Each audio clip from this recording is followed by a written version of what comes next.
మన శుభ నిరీక్షణ అయిన మన రక్షకుడైన యేసుక్రీస్తు నామమున ఈ కార్యక్రమాన్ని వీక్షిస్తున్న సహోదరి సహోదరులందరికీ నా హృదయపూర్వకమైన వందనాలు తెలియజేస్తున్నాను. మన రక్షకుడైన యేసుక్రీస్తు యొక్క మహాకృపను బట్టి మనం నూతన సంవత్సరంలోనికి ప్రవేశించున్నాం. గడిచిన కాలమంతా మనను కాచిన దేవుడు నూతన సంవత్సరాన్ని మనకు బహుమానంగా అనుగ్రహించున్నాడు. ఒక దయాకిరీటముగా మనకు అనుగ్రహించు. గడిచిన కాలం మనను పోషించిన ఆ సర్వసమృద్ధి కలిగినటువంటి తండ్రి ఈ నూతన సంవత్సరంలో కూడా తన కృపలో మనలను బలపరిచి మనలను తన మహిమార్థమై తన నామ ఘనత కొరకు మనలను నడిపించునుగాక. ఆమెన్. ఈ సమయంలో మనం దేవుని యొక్క వాక్యం నుండి కొన్ని శ్రేష్టమైనటువంటి విషయాలను తెలుసుకుందాం. సామెతల గ్రంథము 18వ వచనములో దేవుని వాక్యములో ఇలా వ్రాయబడి ఉంది: దేవోక్తి లేని ఎడల జనులు కట్టులేక తిరుగుదురు, ధర్మశాస్త్రమును అనుసరించువాడు ధన్యుడు. ఇంగ్లీష్లో where there is no vision the people perish, but he that keepeth the law happy is he అని రాయబడి ఉంది. ఈ వాక్య భాగం మనందరికీ పరిచయమైన వాక్యమే. నూతన సంవత్సరంలోనికి ప్రవేశించిన మనకు దర్శనము అనేది ఎంతో అవసరం. ఈ చదివిన వాక్యంలో దేవోక్తి లేని ఎడల జనులు కట్టులేక తిరుగుదురు అని వ్రాయబడి ఉంది. కొన్ని తర్జుమాల్లో దర్శనము లేని ఎడల జనులు నశించెదరు అని వ్రాయబడుతుంది. దేవోక్తి అన్నా దర్శనం అన్నా ఇంచుమించు ఒకే భావాన్ని తెలియజేసేటువంటి ఒక పదమై ఉంటుంది. ప్రియులారా, దర్శనం అనేది ఒక మనిషి తన జీవితానికి కలిగి ఉండవలసిన అత్యంత ముఖ్యమైనదై ఉంది. మన భవిష్యత్తును మనం మన మనసులో చూడగలుగుతాం. మన భవిష్యత్తును మనం మన మనోనేత్రాల్లో చూడటమే దర్శనం. రాబో కాలం గురించి మనందరికి ఒక నిరీక్షణ ఉంది. ఆ నిరీక్షణ ప్రభు మనలను నూతన సంవత్సరంలో తన చిత్తాన్ని మన జీవితంలో జరిగిస్తాడని, తన చిత్త ప్రకారమైన ప్రణాళిక మన పట్ల నెరవేరుస్తాడని మనందరికీ ఒక శుభ నిరీక్షణ ఉంది. దాని పట్ల మన మనసులో ఒక అవగాహన కూడా ఉంది. అలాంటి శ్రేష్టమైన అవగాహన కలిగి ఉండటమే దర్శనముగా మనం భావించాలి. ఇక్కడ సామెతల గ్రంథకర్త అంటున్నాడు, దర్శనము లేకపోవట చేత కొంతమంది నశించుతూ ఉన్నారు. కొంతమంది రక్షణ పొంది ఉన్నవాళ్ళు ఉన్నారు. రక్షణ పొంది ఉన్నప్పటికి కూడా మామూలుగా రొటీన్గా చేసేటువంటి భక్తినే కలిగి ఉంటున్నారు తప్ప మందిరానికి వెళ్తున్నాము, వస్తున్నాము, ఆరాధిస్తున్నాము అనేటువంటి విధానంలో ఉంటున్నారు. కానీ వారికి ఒక స్పష్టమైనటువంటి దర్శనము లేకపోవటం వలన అనేక మంది నశించిపోతున్నారు. ఈ దినాల్లో ప్రజలు నశించడానికి కారణం ఏంటంటే దర్శనం లేకపోవటమే. 2015వ సంవత్సరానికి మనకంటూ ఒక దర్శనం ఉండాలి. మనం అప్పుడప్పుడు కొందరు నాయకుల నోట వింటూ ఉంటాం, 2020కి ఈ రాష్ట్రానికి ఒక దర్శనం మాకు ఉంది, దాన్నే విజన్ 2020 అని. వారికి ఒక దూరదృష్టి ఉంటుంది. ఈ 2020 లోపల ఫలానవి చెయ్యాలని ఒక ప్రణాళికను వారు ముందుగానే సిద్ధం చేసుకుని ఉంచుకుంటారు. దానిని పరిశోధించడానికి, దానిని అందుకోవటానికి కావలసినటువంటి ఏర్పాట్లు కూడా చేసుకుంటారు. మరి మన జీవితం పట్ల మనకు కూడా ఒక దర్శనం అనేది ఉండాలి. లేకపోతే మనం నశించిపోతామని పరిశుద్ధ గ్రంథం చెప్తుంది. అంటే మనము మన జీవితాన్ని మనమే పాడు చేసుకునే పరిస్థితిలోకి వస్తుంది. ప్రియులారా, దేవుని యొక్క దర్శనము మనకు ఎంతో అవసరం. చూడండి, దర్శనం అనగానే మనలో కొందరు అనుకుంటాము రాత్రి వేళ వచ్చేటువంటి కలలేమో అనుకుంటాం. అయితే కలలు దర్శనాలు వేరే. కలలు అనేవి మనం పగటి కాలమందు చేసేటువంటి పనులను బట్టి, మనం ఆలోచించే ఆలోచనలు బట్టి రాత్రి వేళ మన నిద్రలో అనేక కలలు కలుగుతూ ఉంటాయి. కలలు అనేటువంటివి మన ఆధీనంలో ఉండేవి కావవి. కానీ దర్శనాలు అనేవి దేవుని యొక్క వాక్యాన్ని బట్టి, మనం చేసే ప్రార్థన బట్టి, పరిశుద్ధాత్మ దేవుడు మన హృదయంలో కలిగించేటువంటి ఆలోచన బట్టి దేవుని చిత్తాన్ని మనం గ్రహించినప్పుడు, మన జీవితం పట్ల ఆయనకున్నటువంటి ఉద్దేశాన్ని మనం గ్రహించినప్పుడు మన మనసులో ఏర్పడేటువంటి ఒక దర్శనము, that is called the vision, దాన్ని దర్శనం అంటారు. అది ఇంకొక మాటలో చెప్పాలంటే ప్రత్యక్షత అని కూడా మనం అనొచ్చు. మనం దేవుని వాక్యంలో చూస్తే ప్రత్యక్షతను కోల్పోవడం వలన దేవుని బిడ్డలు అనేక మంది నశించిపోయారు. సమూయేలు మొదటి గ్రంథం 3వ అధ్యాయము 1వ వచనంలో బాలుడైనటువంటి సమూయేలు ఏలీ దగ్గర ఉంటున్నటువంటి దినముల్లో ఏలీ మందదృష్టి గలవాడైపోయాడు. అతని యొక్క దృష్టి స్పష్టంగా లేదు. దేవుని చూసేటువంటి దృష్టిని కోల్పోయాడు. అప్పుడేం జరిగిందంటే ఆ దినముల్లో యెహోవా యొక్క వాక్కు ప్రత్యక్షం అగుట అనేది అరుదుగా జరుగుతుందంట. అసలు దేవుని దర్శనమే ఆ దినాల్లో ప్రజలకి కలగటం లేదు, ఒక మాటలో చెప్పాలంటే.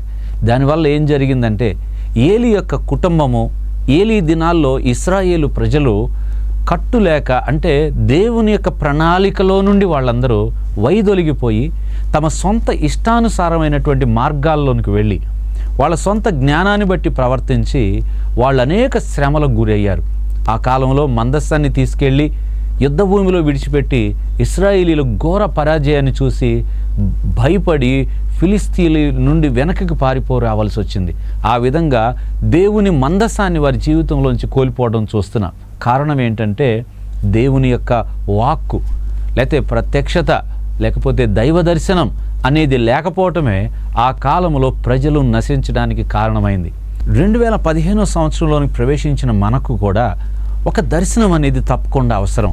హోషియా గ్రంథం 4వ అధ్యాయము 6వ వచనంలో దేవుడు అంటున్నాడు, నా జనులు తెలివి లేక నశించిపోతున్నారు అన్నాడు. అంటే భూ సంబంధమైనటువంటి తెలివిని గురించిగా దేవుడు మాట్లాడుతుంది. దేవుని మాటను గురించి, దైవ చిత్తాన్ని గురించినటువంటి తెలివి లేకపోవడం వలన నా జనులు నశించిపోతున్నారు అన్నాడు. అయ్యో, ఇది చాలా ప్రమాదకరమైంది. మనము దేవుని చిత్తాన్ని గ్రహించాలి. ఉత్తమమును సంపూర్ణమైనటువంటి దైవ చిత్తమును మనం ఎరిగేటువంటి వారంగా ఉండాలని రోమాపత్రిక 12వ అధ్యాయంలో మనం దేవుని వాక్యంలో చూస్తాం. అపోస్తులైన పౌలు గారు ఎఫెసీయులకు రాసిన పత్రిక 1వ అధ్యాయము 17వ వచనం నుండి మనం జాగ్రత్త చూస్తే, మీ మనోనేత్రములు వెలిగించబడుట వలన, మీ పిలుపు వలనైనటువంటి నిరీక్షణ ఎట్టిదో మీరు తెలుసుకోవాలని, పరిశుద్ధులలో మీ యొక్క స్వాస్థ్యం యొక్క మహిమైశ్వర్యం మీకు అర్థం కావాలని మీ కొరకు నేను ప్రార్థిస్తున్నాను అన్నాడు. అంటే విశ్వాసులకు మనోనేత్రములు వెలిగించబడాలి. The eye of the understanding. మన మనోనేత్రం వెలిగించబడకపోతే ఏలీ పరిస్థితి అయిపోతుంది. మనకి దేవుని యొక్క మహిమైశ్వర్యము మనకు అర్థం కాదు. ఆయన ఇచ్చిన పిలుపు, ఆ పిలుపులో ఉన్న నిరీక్షణ మనకు అర్థం కాదు. ఆయన శక్తి, అపరిమితమైన ఆయన మహత్యము, ఆయన పునరుద్ధాన శక్తిని మనం తెలుసుకోలేకపోతూ ఉంటాం. దేవుని యొక్క చిత్తము, బైబిల్లో ఉన్నటువంటి వాక్యములో ఉన్న సత్యములన్నీ గ్రహించే మనసు మనకు రావటమే ఈ మనోనేత్రాలు వెలిగించబడటం. దేవుని బిడ్డలారా, ఎంతోమంది చదువుతున్నారు వాక్యాన్ని, కానీ వాక్యం చదువుతున్నప్పుడు వాక్యం యొక్క ప్రత్యక్షత వారి కలగనందువలన వారు దర్శనాన్ని చూడలేకపోతున్నారు. ఆ వాక్యమే గనుక మనకు ప్రత్యక్షపరచబడితే మనము దర్శనం చూసిన వాళ్ళమై మన స్వాస్థ్యము, మన పిలుపు, దేవుని శక్తి, అసలు దేవుని యొక్క స్వభావం ఏంటో మనం అర్థం చేసుకోగలిగినటువంటి వాళ్ళమై ఉంటాం.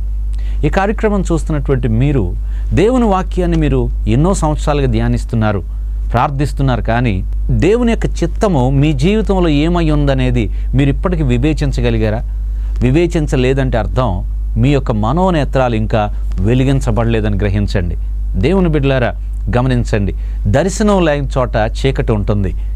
హృదయం అంధకారం అయిపోయినప్పుడు మనోనేత్రాలు అంధకారం అయిపోతాయి.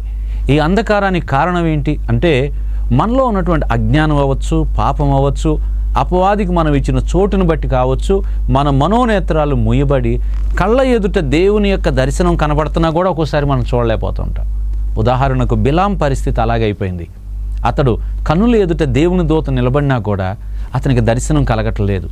అందుకని అతను నాశనం వైపుకి ప్రయాణం చేస్తున్నాడని మనం చేస్తున్నాను.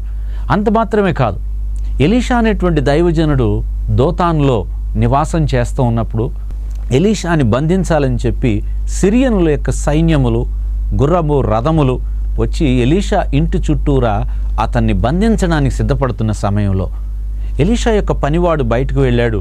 బయటకు వెళ్ళి చూడగానే అతడు సిరియనుల యొక్క సైన్యాలను చూశాడు. చూసి లోపలికి వచ్చి, నా ఏలినవాడా, మనలను బంధించడానికి శత్రువులు వచ్చారన్నప్పుడు ఎలీషా చెప్పాడు, నీవు భయపడమాక, మన పక్షంలో ఉన్నవాళ్ళు ఎంతమంది ఉన్నారో ఒకసారి చూడన్నాడు. ఆ శిష్యుడు బయటికి వెళ్ళి చూశాడు, కానీ అతని మనోనేత్రాల్లో దేవుని యొక్క దర్శనము చూసేటువంటి కెపాసిటీ అతనికి లేదు గనక, అంటే అతడు ఆత్మ సంబంధమైన వివేచన ఇంకా అతనికి రాలేదు, ఇంకా ఎదగలేదు. అతను శరీరానుసారమైనటువంటి దృష్టి ఉంది, కానీ ఆత్మానుసారమైన దర్శనం లేదు అతనికి. నాకెవరు కనిపించట్లేదు అన్నాడు. అప్పుడు ఎలీషా ప్రార్థన చేశాడు, దేవా వీని కన్నులు తెరవమని అడిగినప్పుడు అప్పుడు కన్నులు తెరవబడ్డాయి. ఎలీషా ఉన్న ఇంటి చుట్టూ దేవుని యొక్క సైన్యము, దేవుని యొక్క సంరక్షకులైనటువంటి అగ్ని రథాలు ఎలీషా ఇంటికి కావలిగా ఉన్నట్టుగా అప్పుడు గమనించాడు. దేవుని బిడ్డలారా, మనం కూడా ఈ సహజాతీతమైనటువంటి లేకపోతే దేవుని వాక్కులో ఉన్నటువంటి ఆ దేవోక్తిని పర్సీవ్ చేయాలంటే, దాన్ని మనం అండర్స్టాండ్ చేసుకోవాలంటే, ఇది మనకు రివీల్ అవ్వాలంటే, ఆ విజన్ మనం చూడాలంటే మనకు అత్యంత ముఖ్యమైనది ఏంటంటే ఎఫెసీలకు రాసిన పత్రికలో పౌలు గారు చేసినటువంటి ప్రార్థనని మనం జ్ఞాపకం చేసుకుందాం. కొలసీలకు రాసిన పత్రిక 1వ అధ్యాయము 9 నుండి మనం చూసినప్పుడు అంటున్నాడు, మీరు సంపూర్ణ జ్ఞానమును ఆత్మ సంబంధమైన వివేకమును గలవారును ఆయన చిత్తమును పూర్ణముగా గ్రహించువారునై ప్రతి సత్కార్యములలో సఫలులగుచు దేవుని విషయమైన జ్ఞానమందు అభివృద్ధి పొందుచు. ఇదిగోండి చూడండి, ఇక్కడ ఏమంటున్నాడు, మీకు సంపూర్ణ జ్ఞానము, తర్వాత ఆత్మ సంబంధమైన వివేకం. ఎలీషా శిష్యుడికి జ్ఞానం ఉంది కానీ ఆత్మ సంబంధమైనది లేదు. అతనికి ఆత్మ సంబంధమైనటువంటి వివేచన అతనికి లేదు, అందుకనే దర్శనం చూడలేకపోయాడు. ప్రియ సహోదరి సహోదరులారా, దేవుని యొక్క దర్శనం మనకెంత అవసరం. అది లేకపోతే మనం 2015వ సంవత్సరంలో మనము జీవితంలో ఆశీర్వాదాన్ని చూడలేం. దేవుని చిత్తం నుండి మనం బయటికి వెళ్ళిపోతాం. ప్రియులారా, ఈ ఆత్మ సంబంధమైనటువంటి దర్శనాలు కొందరి జీవితాలకు దేవుడు వారి పట్ల ఆయనకున్న చిత్తమును ఆ దర్శనము ద్వారా తెలియజేశాడు. అట్టి జీవితాల్లో పౌలు యొక్క జీవితాన్ని మనం గమనించవలసిన అవసరం ఉంది. దమస్కు మార్గమున ప్రయాణం చేస్తున్నటువంటి ఈ సౌలు అనేటువంటి మత ఛాందస్సుడు దేవుని సంఘాన్ని హింసించాలని వెళుతూ ఉన్నప్పుడు దేవుడు ఆయనకు ఒక గొప్ప దర్శనమును చూపించాడు. ఆ దర్శనమును గురించి పౌలు ఇలా వివరిస్తున్నాడు. అపోస్తుల కార్యములు 26వ అధ్యాయం 19వ వచనం, కాబట్టి అగ్రిప్పరాజా, ఆకాశము నుండి కలిగిన ఆ దర్శనమునకు నేను అవిధేయుడను కాక మొదట దమస్కులోని వారికిని యెరూషలేములోను యూదయ దేశమందంతటను తర్వాత అన్యజనులకును వారు మారు మనసు పొంది దేవుని తట్టు తిరిగి మారు మనసునకు తగిన క్రియలు చేయవలని ప్రకటించుచూ ఉంటిని. వెంటనే దానికి అవిధేయుడు కాలేదు. దేవుని ప్రణాళిక అతనికి తెలియపరచబడింది. అననీయ వచ్చి చెప్పాడు, నేను నిన్ను ఏర్పరచుకున్నానంటున్నాడు దేవుడు. నువ్వు అన్యజనుల్లో ఆయన సువార్తను ప్రకటించాలి, నువ్వు అనేకుల మధ్యలో నువ్వు సాక్షులుగా ఉండాలి, నువ్వు ఆయన నామం నిమిత్తం శ్రమలు అనుభవించాలి. ఇది నీ పట్ల దేవునికి ఉన్న దర్శనం, లేకపోతే నీ జీవితానికి దేవుడిచ్చిన దర్శనం అని చెప్పినప్పుడు పౌలు ఆ దర్శనమునకు అవిధేయుడు కాలేదు. దర్శనం చూడటం ఎంత ముఖ్యమైందో దర్శనము నెరవేరే అంతవరకు మనం ఆ దర్శనమునకు విధేయులై ఉండుట కూడా అంతే అవసరమని మనం చేస్తున్నారు. కొందరికి దర్శనాలు ఉంటాయి, పిలుపు ఉంది, కొందరికి తమ జీవితం పట్ల ఒక ప్రత్యక్షత అయితే ఉంది కానీ దానికి విధేయులు కాలేకపోతున్నారు. కొంచెము తప్పిపోయినా కూడా మనము ఆ దర్శనాన్ని వాస్తవంగా మనం మార్చుకోలేం. మీకు బాగా అర్థమయ్యే భాషలో ఇలా చెప్పుకోవచ్చు. మనం తల్లి బిడ్డను గర్భం ధరించినప్పుడు ఆ గర్భమందు ఉన్నటువంటి శిశువు ఒక దర్శనం అనుకుందాం. ఆ శిశువు గర్భంలో ఉన్నప్పుడు మన కంటికి కనిపించదు, కానీ శిశువు జన్మించాలి అంటే, అతనిలో నుండి ఒక జనాంగం తయారవ్వాలంటే ప్రసవ వేదన పడాలి తల్లి. ప్రసవ వేదన పడినప్పుడు బిడ్డకు జన్మనిస్తుంది. మన దర్శనము వాస్తవంగా మారాలంటే మన దర్శనాన్ని మనం హత్తుకొని ఉండాలి. మన దర్శనం నుండి మనం డీవియేట్ అవ్వకూడదు. దర్శనం నుండి మన యొక్క సొంత ఆలోచనల వైపు మళ్లించబడకూడదు. దర్శనం మీద మనం నిలబడి ఉండాలి. పిలిచినటువంటి పిలుపునకు తగినటువంటి జీవితాన్ని మనం జీవించే వాళ్ళంగా హోల్డ్ చేసుకుని ఉండాలి. ఎంతోమంది జీవితాల్లో దేవుని యొక్క దర్శనం ఉన్నప్పుడు కూడా దర్శనం నుండి డీవియేట్ అయిపోతున్నారు. లోకాశల్లో పడిపోయి స్నేహితులతో సమయాన్ని గడుపుతూ లోకాశలకు ఆకర్షితులైపోయి పిలుపు నుండి ప్రక్కకు తొలగిపోతున్నటువంటి వాళ్ళు అనేక మందిని ఈ దినమును మనం చూస్తున్నాం. అందుకని అంటున్నాడు, దర్శనం లేకపోతే జనులు నశిస్తారు, దేవోక్తి లేకపోతే కట్టు అనేది ఉండదు. ఆయన వాక్యమును ప్రేమించేవాడు ఎప్పుడు కూడా తూలి తొట్టిల్లడు. దేవుని ధర్మశాస్త్రాన్ని ప్రేమించేవాళ్ళు ఎప్పుడు పాదాలు జారి పడిపోడు. ఎందుకంటే ఆ దేవుని వాక్యము వారిని స్థిరపరుస్తుంది. క్రీస్తు అనేటువంటి బండ మీద వాళ్ళు నిలబడి ఉంటారు కనుక వాళ్ళు ఎన్నటికీ కదల్చబడడు. కారణము వాళ్ళు వేసుకున్న పునాది క్రీస్తు మీద ఉన్నది కనుక. దేవుని బిడ్డలారా, 2015వ సంవత్సరంలో మీ దర్శనం ఏంటో మీరు గ్రహించండి. ముందు దర్శనాన్ని చూసే కెపాసిటీని డెవలప్ చేసుకోండి.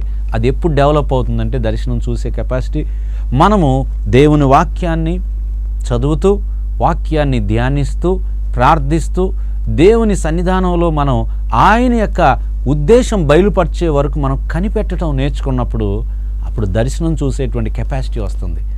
భవిష్యత్తును మీరు ఈ రోజునే మీరుండి చూడగలుగుతూ ఉంటారు. ఒక 2 సంవత్సరాల తర్వాత నేను ఫలానా వ్యక్తిని కాబోతున్నాను అని మీ యొక్క మనసు అనే పలక మీద మీకు భవిష్యత్తును దేవుడు ఆవిష్కరిస్తాడు. ఆయన he will reveal it on the screen off your mind. దాని మీద ఆయన చూపిస్తాడు, ఇలా ఉందని సంగతి. అప్పుడు మీకు దాన్ని బట్టి దారి అర్థమవుతుంది. ఒక మ్యాప్ చేతిలో ఉన్నట్టు ఉంటుంది. దానికి మనం అనుసరించి వెళ్తే మన గమ్యాన్ని మనం చేరుకోగలుగుతాం. ఆ విధంగా పౌలు ఏమంటున్నాడు చూడండి, రాజా నేను ఒక దర్శనం చూశాను, ఆ దర్శనమునకు నేను అవిధేయుడను కాలేదు. ఆ రోజు నుండి ఈ దినం వరకు కూడా ఆ దర్శనం ప్రకారంగానే నేను జీవిస్తున్నానన్నాడు. దేవునికి స్తోత్రం. అందుకనే ఆయన సేవను గొప్పగా చేసి మంచి పోరాటం పోరాడి విశ్వాసాన్ని కాపాడుకుని పరుగును తుదముట్టించగలిగాడు. ఆనాటి నుండి ముగింపు వరకు కూడా దర్శనాన్ని వెతికాడు ఆయన. ప్రియమైన దేవుని బిడ్డలారా, మరొకటి మనం దేవుని వాక్యంలో చూసినట్లయితే అబ్రహాము కూడా దర్శనాన్ని పొందుకున్నాడు. అబ్రహాము తన యొక్క తండ్రి ఇంట్లో ఉన్నప్పుడు దేవుని యొక్క వాక్ ఆయనకి ప్రత్యక్షమైంది. అబ్రహాము, నీ తండ్రి ఇంటిని, నీ స్వజనులను, నీ యొక్క బంధువులను విడిచిపెట్టి నేను చూపించబో దేశానికి బయలుదేరమన్నప్పుడు అబ్రహాముకి ఎక్కడికి వెళ్ళాలో తెలియదు, ఆ దేశమే తెలియదు, దానికి వెళ్ళే దారి తెలియదు, అక్కడికి వెళ్ళటానికి ఎన్ని రోజులు పడుతుందో తెలియదు, అక్కడికి వెళ్ళి ఏం చేస్తాడో తెలియదు. భవిష్యత్తు గురించి దేవుడు ఏ విధమైన స్పష్టత చెప్పలేదు. కానీ అన్నాడు, నువ్వు బయలుదేరమన్నాడు. దేవుని వాక్యంలో మనం చూస్తే అబ్రహాము ఆ దర్శనమునకు అవిధేయుడు కాలేదు. ఆ పిలుపును ఎంత మాత్రమో ఆయన నిర్లక్ష్యం చేయలేదు. విశ్వాసమును బట్టి ఆ పిలుపునకు వెంటనే లోబడ్డాడు. తాను ముందు చూడనటువంటి దేశానికి ప్రయాణం అయిపోయాడు. ఆ పిలుపును ఎప్పుడైతే అబ్రహాము హత్తుకున్నాడో ఆయన జీవితంలో దేవుడు ఆశీర్వదించడం ప్రారంభించాడు. నిజంగా అనవచ్చు మనమైతే, ఇదేంటి ఇక్కడెక్కడో నా తండ్రి ఇంట్లో సుఖంగా ఉంటున్నాను, అది ఎక్కడో దేశానికి వెళ్ళమంటాడేంటి దేవుడు? ప్రియులైన దేవుని బిడ్డలారా, మామూలు శరీరానుసారుడైతే ఆ కానానును అబ్రహాము వలె నమ్మికతో చూడలేకపోయి ఉండేవాడు. కానీ వారు వాగ్దాన ఫలము అనుభవించకపోయినంట విశ్వాసమును బట్టి దూరం నుండే చూశారట. దాన్నే దర్శనం అంటారు. దూరం నుండే ఆ దేశం యొక్క ఆశీర్వాదాన్ని, ఆ దేశంలో వారు పొందబోయేటువంటి వాగ్దానాలని వాటిని ముందుగానే చూసి ఏమాత్రం అవిశ్వాసంతో చంచలత్వానికి లోనవ్వకుండా అబ్రహాము హత్తుకుని నడిచాడు. అయితే నీ సంతానమును దీవిస్తానన్న దేవుడు కొంచెం ఆలస్యం చేశాడు. 100 ఏండ్ల వయసు వచ్చేస్తుంది, పిల్లలు కలగలేదు. వెంటనే అబ్రహాం ఏం చేశాడంటే దర్శనము నుంచి కొంచెం పక్కగా అడుగు వేశాడు. బైబిల్ అంటుంది శరీరమును బట్టి పుట్టినవాడంట ఇష్మాయేలు.